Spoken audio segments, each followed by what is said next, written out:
I woke up to darkness. Thick, suffocating darkness. At first, I thought my eyes were playing tricks on me. I rubbed them, blinked hard, but it didn't help. I could feel the seat under me, the fabric, the armrest, even the faint vibration that still lingered from the plane's engines. But something was wrong. The sound, the hum of conversation, the shuffling of passengers, the clink of drink carts, all of it was gone. "Hello?" I called out. My voice echoed in a way it shouldn't have. It was the kind of silence that pressed in on you, that made you realize just how alone you really were. The flight was a red-eye, one of those painfully late flights I always hated taking. But this time I didn't have a choice. I was exhausted by the time I boarded. I barely remembered taking off, just flashes of overhead announcements and the quiet chatter of people settling in for the night. The last thing I remembered was the soft flicker of the in-flight movie screen across the aisle as my eyes grew heavy. I must have fallen asleep. But when I woke up, it was like I had stepped into a different world. I fumbled for my phone, hoping to use its flashlight. When I pressed the power button, the screen glowed weakly. 3% battery. No service. Of course. Still, the dim light was enough to make out my surroundings. The plane was empty. Every seat around me was vacant, the overhead bins shut tight. I craned my neck, looking down the aisle toward the front. No movement, no sounds of flight attendants, nothing. I unbuckled my seatbelt and stood up, my legs shaky beneath me. "Hello?" I called again, louder this time. My voice sounded strange, swallowed by the vast emptiness of the cabin. I made my way toward the front of the plane, gripping the seat backs for balance. My footsteps felt too loud, like I shouldn't be making any noise at all. I reached the flight attendant's station near the exit doors. It was deserted. No carts, no coffee pots, no sign anyone had ever been there. I glanced out the window, hoping to see the familiar glow of airport lights, the bustle of luggage carts or fuel trucks. Instead, I saw nothing. Just an endless expanse of darkness, broken only by faint patches of mist that clung to the ground. My stomach turned. "What the hell is going on?" I muttered to myself, gripping the edge of the counter for support. That's when I heard it. Whispers. Faint, distant, but unmistakable.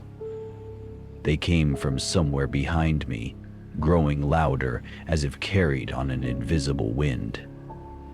I spun around, heart pounding. "Who's there?"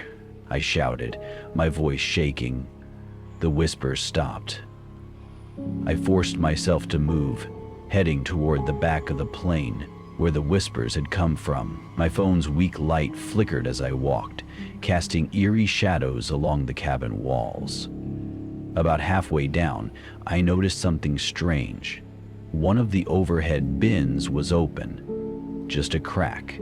I was sure they'd all been closed before. "Hello?" I tried again, my voice barely above a whisper now. Suddenly, there was a loud creak, like a seat shifting under weight. My phone light flicked toward the sound. There, in the very last row, was a figure. I froze. It was hard to make out details in the dim light, but they were slouched in the seat, head tilted toward the window. I could just barely see the curve of their shoulder, the back of their head. "Hey!" I called out, my fear giving way to anger. "Where's everyone? What's going on?" No response. I took a step closer, then another. The closer I got, the more I realized something was wrong. The figure wasn't moving, not breathing, not shifting, not even twitching. I reached the row and stretched out a trembling hand. "Hello?" I said again. As soon as my fingers brushed their shoulder, the figure slumped forward. An empty uniform, crumpled in the seat like the person wearing it had vanished. I stumbled back, my mind racing.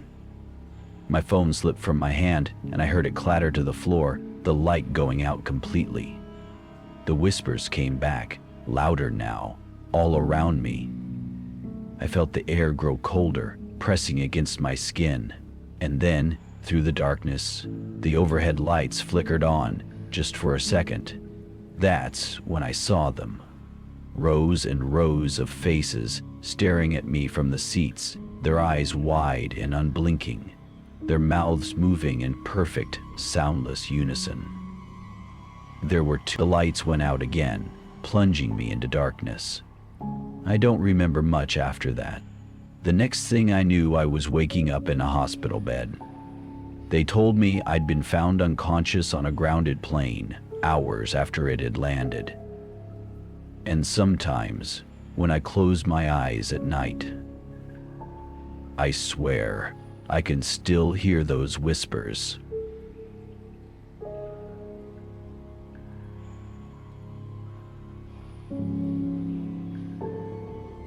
I'd been stuck at the airport for hours, waiting for my delayed flight.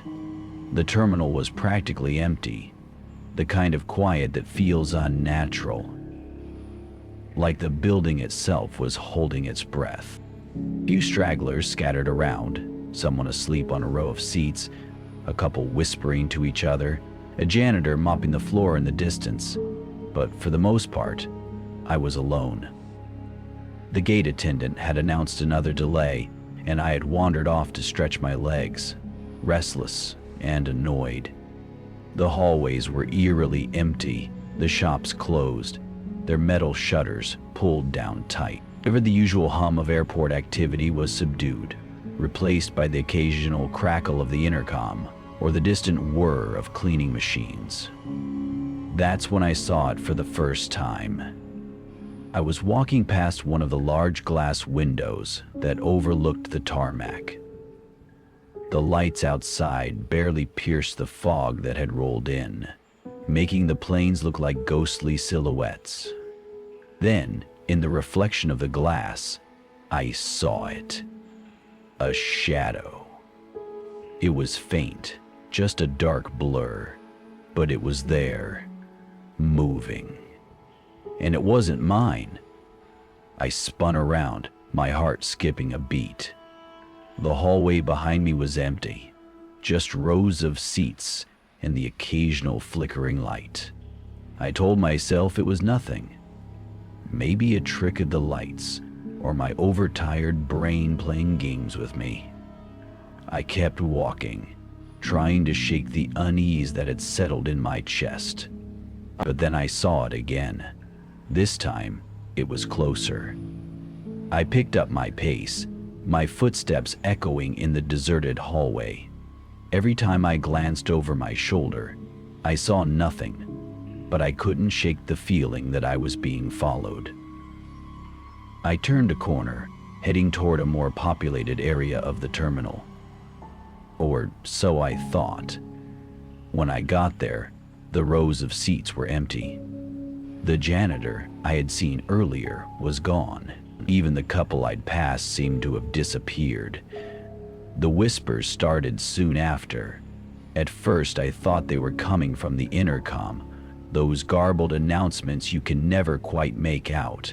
But as I listened, I realized the whispers were too close, too distinct.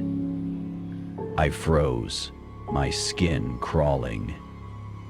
"Who's there?" I called out, my voice trembling. It echoed down the empty corridor, but no one answered.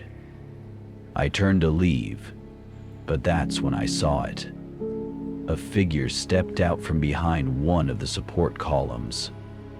They were cloaked in shadow, their features impossible to make out, but their stance was unnerving, rigid, almost unnatural. like they didn't quite know how to hold their body. "Can I help you?" I forced myself to say, my throat dry. The figure didn't respond. Instead, they tilted their head, as if studying me. I took a step back, and they took a step forward. That's when I ran. I sprinted down the hallway, my heart pounding in my ears. I didn't dare look back, but I could hear the sound of footsteps, heavy, deliberate, and far too close. I turned corner after corner, my shoes skidding on the polished floors, trying to find another person, another sign of life. But the terminal was a maze, and every hallway seemed emptier than the last. Finally, I spotted a security desk. The light above it was on, and for a brief moment, hope surged through me.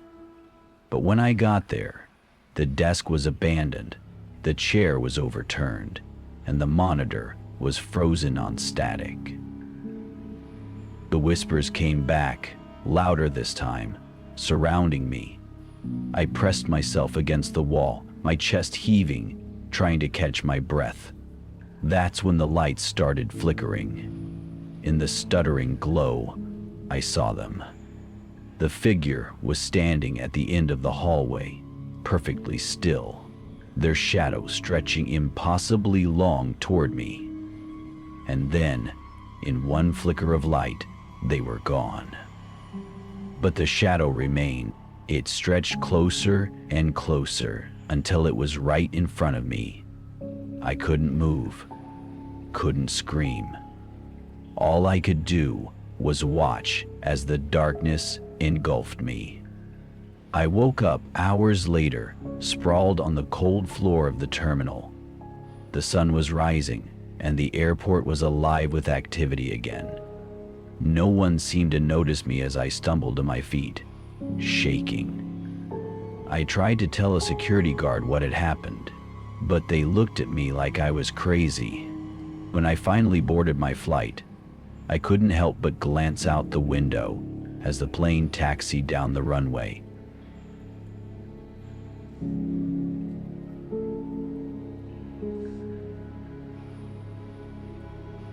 Have you ever grabbed the wrong bag at the airport? It's an honest mistake, right? A moment of confusion, a quick apology, and everything's back to normal. But what if the bag you grabbed wasn't just the wrong bag? What if it was the kind of mistake you'd regret for the rest of your life? It was just after midnight when I landed at the airport. My flight had been delayed for hours, and I was exhausted, barely keeping my eyes open as I made my way to the baggage claim. The carousel was nearly empty when I arrived, the few remaining passengers already grabbing their suitcases and heading off into the night. I spotted my bag, well, what I thought was my bag, almost immediately. A black roller suitcase, the same size and brand as mine. I grabbed it, hoisted it onto the ground, and started toward the exit. But as I walked, something felt off. The weight was wrong. It was heavier than it should have been, like it was packed with bricks. I stopped in my tracks and glanced around. No one was near the carousel anymore. The few people still in the terminal were too far away to notice me standing there, staring at the suitcase. I knelt down and unzipped it, just to make sure it was mine. It wasn't. Inside the bag were items that made my stomach twist. The first thing I saw was a stack of old, faded photographs. The pictures were strange.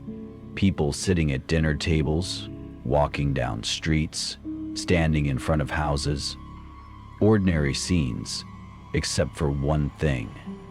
None of the people in the photos seemed to know they were being photographed.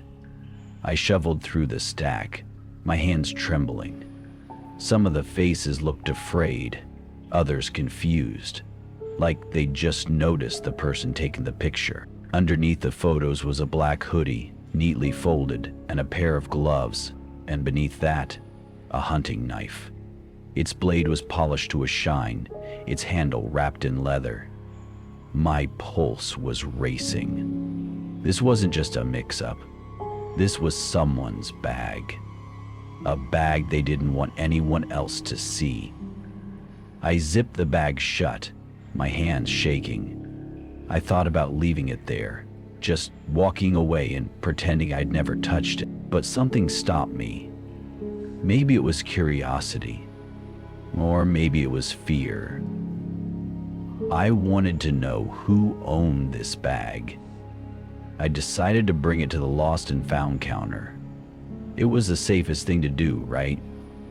Let the airport staff handle it. As I started walking, I felt it. That sensation you get when someone's watching you. I glanced over my shoulder, but the terminal was practically empty. The few people I saw were busy with their phones or luggage, not paying me any attention. I told myself it was nothing, just my nerves getting the best of me. But the feeling wouldn't go away. When I reached the lost and found desk, the clerk gave me a tired smile. "Can I help you?" I grabbed the wrong bag," I said, setting it on the counter. "I just realized it's not mine." She nodded and reached for the bag, but then she stopped, her hand hovering over the handle. "Did you open it?" Her tone was sharp, almost accusatory. "Yeah," I admitted. "I thought it was mine, so I checked. Some weird stuff in there." Her eyes flicked to the bag, and for a moment she looked nervous. "We'll take care of it," she said, her voice flat. "You can go." Something about the way she said it made me hesitate. "Are you going to find the owner?" She didn't answer. Instead, she picked up the bag and carried it into a back room, disappearing behind a door that clicked shut. I stood there for a moment, unsure of what to do. Finally, I turned and started walking toward the exit. That's when I saw him. A man was standing near the entrance to the terminal, staring right at me. He was tall and thin, dressed in dark clothes that blended into the shadows. His face was pale, his expression blank. I froze, my heart hammering in my chest. Was he watching me? Had he seen me with the bag? I told myself it was just a coincidence, that he was probably waiting for someone. But as I moved toward the exit, so did he. I quickened my pace, weaving through the terminal. I could hear his footsteps behind me, steady and deliberate. By the time I reached the parking lot, I was practically running. I made it to my car and fumbled with my keys, my hands shaking so badly I nearly dropped them. When I finally got the door open, I threw myself inside and locked it. I looked out the window, scanning the lot. He was gone. For a moment, I thought I was safe. But then I saw it. Sitting on the hood of my car was the bag, the same black roller suitcase I'd just handed over to the lost and found. I don't know how it got there. I don't know who that man was or how he followed me. All I know is that I didn't touch the bag again. I drove straight home, leaving it sitting there in the parking lot. The next morning, I called the airport to report what had happened. They told me there was no record of a lost and found clerk working during my flight. And when I asked about the bag, they said the carousel for my flight had been completely empty by the time I arrived. To this day, I don't know whose bag I picked up or why it found its way back to me. But sometimes, when I'm alone at night, I swear I feel that same sensation.